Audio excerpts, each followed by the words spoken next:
ప్రభునందు ప్రియమైన దేవుని బిడ్డలారా, ఈ ఉదయకాల సమయంలో దేవుని అనుదిన వాగ్దాన ఈ పరిచర్య ద్వారా మరి ఒకసారి మిమ్మల్ని కలుసుకోవడానికి దేవుడు నాకు అనుగ్రహించిన ఈ గొప్ప భాగ్యాన్ని బట్టి మొదటిగా దేవాది దేవునికి ఎంతగానో కృతజ్ఞతాస్తుతులు చెల్లించున్నాను. మరి ముఖ్యంగా ఈ అనుదిన ఈ వాగ్దాన ఈ పరిచర్యను వీక్షిస్తున్న ఆత్మీయులకు మీ అందరికీ ప్రభువైన యేసుక్రీస్తు నామములో శుభవందనాలు తెలియజేస్తూ ఉన్నానండి. దేవునికి స్తోత్రం. హల్లెలూయా, హల్లెలూయా. ప్రియమైన దేవుని బిడ్డలారా, ఈ ఉదయకాల సమయంలో దేవుడు మీకు ఇచ్చిన వాగ్దానము ఆదికాండము 15వ అధ్యాయము 1వ వచనమైనది. ఆ వాగ్దాన వాక్య భాగాన్ని మీ కొరకు నేను చదువుచున్నాను. ప్రార్థనాపూర్వకంగా ఆలకించవలసిందిగా ప్రభువైన యేసుక్రీస్తు నామములో నందుని కోరుచున్నానండి. ఆదికాండము 15వ అధ్యాయం 1వ వచనంలో ఈ విధంగా రాయబడి ఉన్నది. ఇవి జరిగిన తరువాత యెహోవా వాక్యము అబ్రామునకు దర్శనమందు వచ్చి, అబ్రామా భయపడకము, నేను నీకు కేడము, నీ బహుమానము అత్యధికమగునని చెప్పాను. దేవునికి స్తోత్రం. హల్లెలూయా, హల్లెలూయా. ఇది నీ వాగ్దాన ఈ వాక్య భాగాన్ని మనం ధ్యానం చేసుకుని వచ్చినాం. ప్రియమైన దేవుని బిడ్డలారా, ఇక్కడ మనం చూస్తున్నప్పుడు ఇవి జరిగిన తరువాత అని మనకు కనబడుతూ ఉంటుంది. ఏమి జరిగిన తరువాత అని మనం ఆలోచిస్తే కనుక ఆదికాండము 14వ అధ్యాయంలో కొన్ని విషయాలు మనకి కనబడుతూ ఉంటాయి. ఏమిటి ఆ విషయాలంటే, సొదొమ గొమొర్రా రాజుల మీదకి శత్రు రాజులు యుద్ధానికి వచ్చి ఈ సొదొమ గొమొర్రా రాజులను ఓడించి వారి యొక్క ఆస్తిపాస్తులను, అంతేకాకుండా వారి యొక్క భోజన పదార్థములను తీసుకుని వెళ్ళినట్లు దేవుని వాక్యంలో ఆదికాండము 14వ అధ్యాయంలో మనం చూస్తున్నాం. ఈ సందర్భంలో అబ్రాము సహోదరుని కుమారుడైన లోతు కూడా ఈ సొదొమ గొమొర్రా ప్రాంతంలోనే ఉన్నాడు. కనుక ఈ లోతు యొక్క ఆస్తిపాస్తులను, తన యొక్క స్త్రీలను, అంతేకాకుండా తన యొక్క ప్రజలను కూడా తీసుకొని వెళ్ళిపోయినట్లు దేవుని వాక్యంలో మనం చూస్తుంటాం. ప్రియమైన స్నేహితులారా, అయితే అక్కడి నుండి తప్పించుకుని వచ్చిన ఒక దాసుడు అబ్రాముకి ఈ విషయాన్ని తెలియజేస్తాడు. ఈ విధంగా సొదొమ గొమొర్రా రాజుల మీదకి శత్రు రాజులు యుద్ధానికి వచ్చి వారిని ఓడించి వారి యొక్క ఆస్తిపాస్తుల్ని, అంతేకాకుండా అన్నిటినీ తీసుకొని వెళ్ళిపోయారు. నీ సహోదరుని కుమారుడైన లోతు కూడా అక్కడే ఉన్నాడు. ఆ లోతు పరిస్థితి కూడా ఈ విధంగానే ఉంది. లోతు యొక్క భార్య, లోతు యొక్క స్త్రీలను, అంతేకాకుండా లోతు యొక్క ప్రజలను, లోతు యొక్క ఆస్తిపాస్తులన్నింటినీ కూడా వారు తీసుకొని వెళ్ళిపోయారని అబ్రాముకి ఆ తప్పించుకుని వచ్చిన దాసుడు తెలియజేసినప్పుడు ప్రియమైన స్నేహితులారా, విని వెంటనే అబ్రాము ఏం చేశాడంటే వెంటనే యుద్ధానికి బయలుదేరి ఎవరైతే శత్రురాజులు ఉన్నారో వారిని ఓడించినట్లు, దేవుని సహాయం ద్వారా ఓడించినట్లు దేవుని వాక్యంలో మనం చూస్తుంటాం. దేవునికి స్తోత్రం. హల్లెలూయా, హల్లెలూయా. ఓడించి మరలా సొదొమ గొమొర్రా రాజుల యొక్క ఆస్తిపాస్తులు, సొదొమ గొమొర్రా ప్రజల యొక్క ఆస్తిపాస్తులన్నింటినీ మరలా వారికి చేర్చినట్లు మనం చూస్తున్నాం. అదే సమయంలో లోతు మరలా తన ఆస్తిపాస్తులను పొందుకున్నాడు. లోతు యొక్క, అంతేకాకుండా ప్రజలను మరలా లోతు పొందుకున్నాడు. ప్రియమైన స్నేహితులారా, ఈ విషయాలన్నీ ఆదికాండం 14వ అధ్యాయంలో మనకు కనబడుతూ ఉంటాయి. అయితే ప్రియమైన స్నేహితులారా, ఇవన్నీ జరిగిన తర్వాత యెహోవా వాక్యము అబ్రామునకు దర్శనమందు వచ్చి అనే మాట ఆదికాండం 15వ అధ్యాయము 1వ వచనంలో మనం చూస్తుంటాం. ప్రియమైన దేవుని బిడ్డలారా, ఇక్కడ మనం చూస్తున్నప్పుడు ఏ విషయాలు మనకు తెలియజేయబడుతూ ఉంటాయంటే, అదంతా జరిగింది, యుద్ధ వాతావరణ పరిస్థితి అంతా జరిగి ఇప్పుడు నెమ్మదికరమైన పరిస్థితులు అక్కడ ఏర్పడినప్పుడు దేవుడు అబ్రామునకు దర్శనమందు వచ్చి దేవుడు కొన్ని విషయాలు అబ్రాముతో చెప్తూ ఉన్నారు. అయితే ఈ సందర్భంలో అబ్రాము యొక్క పరిస్థితిని కొంత మనం పరిశీలిద్దాం. దేవుడు అబ్రాముతో చెప్పిన మాటల ప్రకారం మనం చూస్తున్నప్పుడు, భయపడకము అబ్రామా, భయపడకము, నేను నీకు కేడమని దేవుడు అంటూ ఉన్నారు. భయపడకమున అబ్రాముతో దేవుడు అంటూ ఉన్నారంటే అబ్రాములో శత్రు భయం ఉంది. ప్రియమైన దేవుని బిడ్డారా, అబ్రాము శత్రువులను ఓడించాడు. అంటే సొదొమ గొమొర్రా మీదకి వచ్చిన రాజులను, శత్రు రాజులను ఓడించాడు. కానీ మరలా వారు తన మీదకు వస్తారేమో, మరలా తన మీదకి యుద్ధానికి వస్తారేమో అనే భయము అబ్రాములో ఉంది. ప్రియమైన దేవుని బిడ్డారా, ఆ భయాన్ని దేవుడు అబ్రాము నుండి దూరం చేయడానికే దేవుడు ఏమంటూ ఉన్నారంటే భయపడకమని అబ్రాముని దేవుడు ధైర్యపరుస్తూ ఉన్నారు. దేవునికి స్తోత్రం. హల్లెలూయా, హల్లెలూయా. నిజమే ప్రియమైన దేవుని బిడ్డారా, ఈ దినాల్లో చాలా మందిలో రకరకాల భయాలు ఉంటూ ఉంటాయి. రకరకాల భయాలు ప్రతి విషయంలో, ప్రతి మనిషిలోనూ రకరకాల భయాలు. ప్రతి విషయాన్ని కొంతమంది ప్రతిదానికి భయపడుతూ ఉంటారు, కొంతమంది చిన్న చిన్న వాటికి భయపడుతూ ఉంటారు. అంటే వారి జీవితంలో భయాలు రకరకాలుగా ఉంటూ ఉంటాయి. కానీ దేవుడు ఏమంటూ ఉన్నారంటే భయపడకము. ఆనాడు అబ్రాముతో దేవుడు అంటూ ఉన్నారు, భయపడొద్దని దేవుడు అంటూ ఒక అభయాన్ని ఇస్తూ ఉన్నారు, ఒక ధైర్యాన్ని అబ్రాముకు కలుగు చేస్తూ ఉన్నారు. అబ్రాములో దేవుడు ఉన్న మానసిక భయము నుండి దేవుడు దూరం చేస్తున్న విధానంలోనే దేవుడు మనతో ఈ దినాన్ని మాట్లాడుతున్నారు. ప్రియమైన దేవుని బిడ్డలారా, నీలో ఉన్న భయాన్ని దూరం చేయగల దేవుడు, ఎందుకంటే ఆయన నీకు తోడుగా ఉంటారు, ఆయన కాపుదల నీకు ఉంటుంది. దేవునికి స్తోత్రం. హల్లెలూయా, హల్లెలూయా.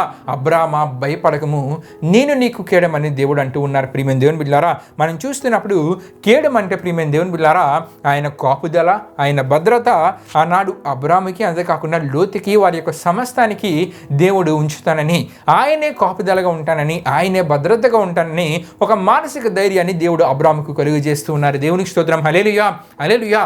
భయపడొద్దని దేవుడు అంటూ ఉన్నారు. నీవెందుకు భయపడకూడదంటే నేను నీకు కేడంగా ఉంటాను, నేను నీకు కాపుదలగా ఉంటాను, నేను నీకు భద్రతని కలుగు చేస్తాను. శత్రువులు ఒకవేళ నీ మీదకి యుద్ధానికి వచ్చినా సరే నేను నీ పక్షాన యుద్ధం చేసి వారిని ఓడిస్తానని చెప్పి దేవుడు ఒక ధైర్యాన్ని అబ్రాములో కలుగు చేస్తూ ఆ సందర్భంలో ఇంకా సంతోషాన్ని కలుగు చేసే ఒక ఆశీర్వాదాన్ని అబ్రాముకు దేవుడు ఇస్తున్నారు. ఆ ఆశీర్వాదం ఏంటంటే నీ బహుమానము అత్యధికమగునని దేవుడు అబ్రాముతో అంటూ ఉన్నారు. అబ్రాముకు దేవుడు ఇవ్వబోతున్న బహుమానం ఏంటంటే సారాయి జీవితంలో గర్భఫలం ప్రియమైన దేవుని బిడ్డలారా. ఎందుకంటే గర్భఫలము ఆయన ఇచ్చు బహుమానం అని కీర్తన గ్రంథము 127 కీర్తన 3వ చరణంలో మనం చూస్తుంటాం.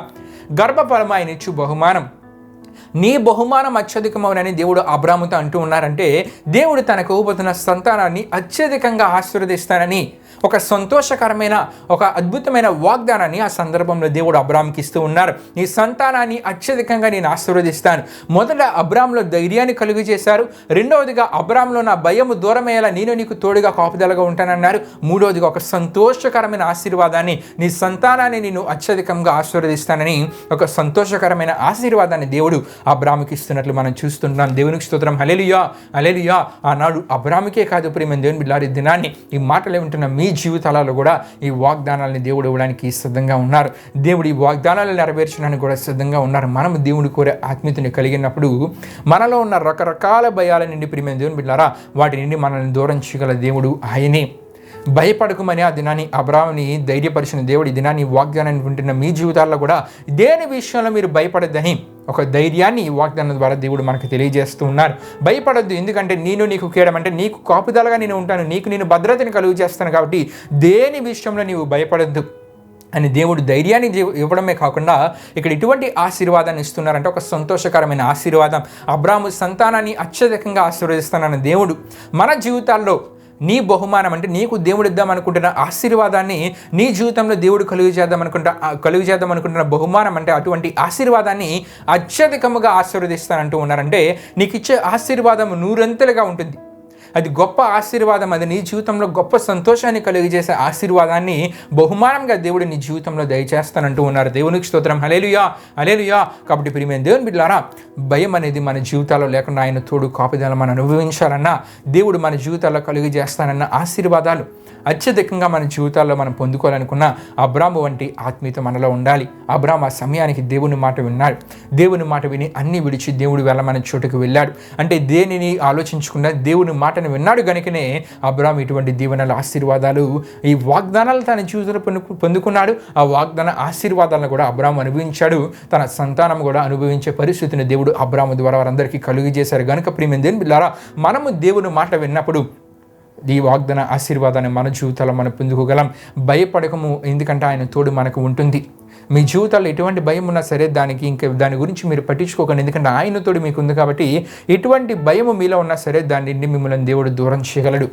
ఆ భయాన్ని మీ నుండి దూరం చేసి మీ జీవితంలో ఇచ్చే ఆశీర్వాదాన్ని అత్యధికంగా దేవుడు దయచేస్తానని వాగ్దానం ద్వారా మాట్లాడుతున్నారు. కాబట్టి దేవుడు మాట విందాం, దేవుని మాట విని వాగ్దాన ఆశీర్వాదాన్ని మన జీవితాల్లో మనం పొందుకుందాం. దేవుడి పరిశుద్ధ వాగ్దానాన్ని మనం వెనుకలో దీవించునుగాక. ఆమేన్. ప్రియమైన దేవుని బిడ్డలారా, ఈ వాగ్దాన కార్యక్రమాన్ని ముగింపురంతా మనం ఊహించుకుందాం. అందరూ కళ్ళు మూసుకొని తల వంచుకుని ప్రార్థనలో నాతో పాటు ఏకీవించవలసిందిగా ప్రభువైన యేసుక్రీస్తు నామములో అందరినీ కోరుచున్నాను. ప్రార్థన చేసుకుందాం. మహిమా స్వరూపైన మా ప్రభా జీవాధిపతి యేసయ్యా, నీ ఘనమైన నామానికి మహిమ ఘనత ప్రభావం చెల్లించినాం దేవా. ఇప్పుడు వరకు ఈ వాగ్దానం ద్వారా మా అందరితో మాట్లాడిన దేవా, మీకే వేలాది వందనములు కృతజ్ఞతాస్తుతులు చెల్లించిన యేసయ్యా. మరి నీ మాట వింటే కనుక నీవు మా జీవితాల్లో ఒక అభయాన్ని, ఒక ధైర్యాన్ని కలుగు చేస్తామని, నీ తోడు కాపుదల భద్రత మా జీవితాల్లో ఉంటుందని, అంతేకాకుండా నీవిచ్చే ఆశీర్వాదాన్ని అత్యధికంగా మా జీవితాల్లో అనుభవించగలమని అబ్రాము జీవితంలో ఇచ్చిన వాగ్దానం ద్వారా మా అందరితో మాట్లాడిన దేవా. ఈ వాగ్దానాన్ని విన్న ప్రతి ఒక్కరు నీ మాట విని ఈ వాగ్దాన ఆశీర్వాదాన్ని వారి జీవితాల్లో వారు పొందుకునేలా మీరు కార్యం జరిగించండి. ఈ దినాన్ని వారు చేస్తున్న ప్రయాణాల్లో పనులంటూ తోడుగుని ముందుకు నడిపించమని మీకే వేలాది వందనములు కృతజ్ఞతాస్తుతులు చెల్లిస్తూ యేసు పరిశుద్ధ నామములో అడిగి వేడుకొనిచున్నాం తండ్రి. ఆమేన్. యేసు రక్తమే జయం, ప్రభేసు రక్తమే జయం, ప్రభేసు రక్తం సంపూర్ణమైన విజయం, అపవాది క్రియలకు అనంత నాశనం కలుగునుగాక. ఆమేన్.